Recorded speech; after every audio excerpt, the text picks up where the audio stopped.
প্রচুর গাড়ি ঘোড়া, সবাই ঘুরতে আসছে।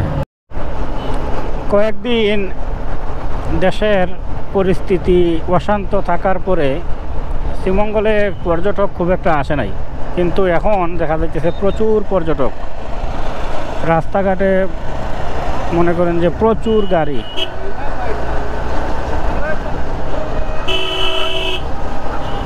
মোটামুটি অনেক পর্যটক। এই যে রাস্তা ভরপুর, সাইড পাইতেছি না এখন। ওই যে দেখেন কি পরিমাণ রাস্তায় গাড়ি।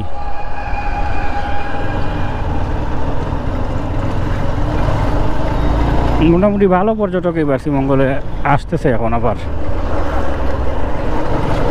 পর্যটক এই যে দেখেন কি পরিমাণ পর্যটক, প্রচুর পর্যটক। আর এরা পর্যটক না, ওনারা হচ্ছে শ্রমিক, বাগানের চা শ্রমিক।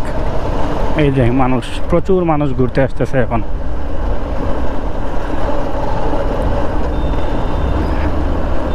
প্রচুর গাড়ি ঘোড়া,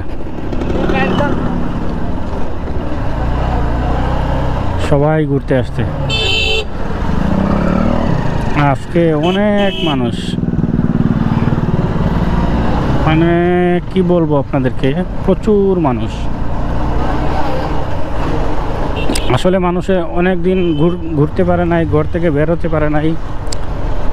পরিবেশ শান্ত হয়ে আসতেছে, মোটামুটি পরিস্থিতি কিছুটা শিথিল হইতেছে। আর শিথিল হওয়ার সাথে সাথে পর্যটক বাড়তেছে।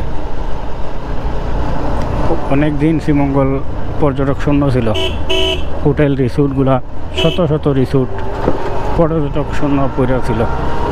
মোটামুটি এখন কিছুটা খরা কাটবো, ভালো পর্যটক আসছে।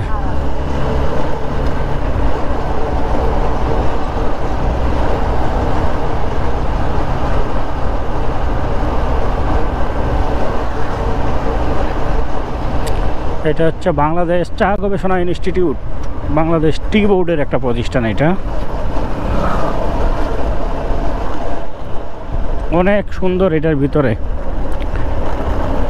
চা পাতা এবং চা পাতা নিয়ে বা চা গাছ নিয়ে যত ধরনের গবেষণা আছে, এই সারা বাংলাদেশে একটা মাত্র গবেষণা কেন্দ্র, বাংলাদেশ টি রিসার্চ ইনস্টিটিউট। বাংলাদেশের যত চা গবেষণা চলে সব এই জায়গায়। মানে যত উন্নত করা যায়, কত ধরনের পাতা, কেমনে কি আবি যাবি, সব কিছু এখানেই চলে গবেষণা।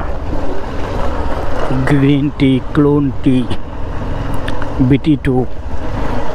BT2 স্পেশাল, টি গোল্ড, কত নাম, কত বাহারি নাম। এই জায়গা থেকেই সব গবেষণা হয়ে পাতা বের হয়ে যায়।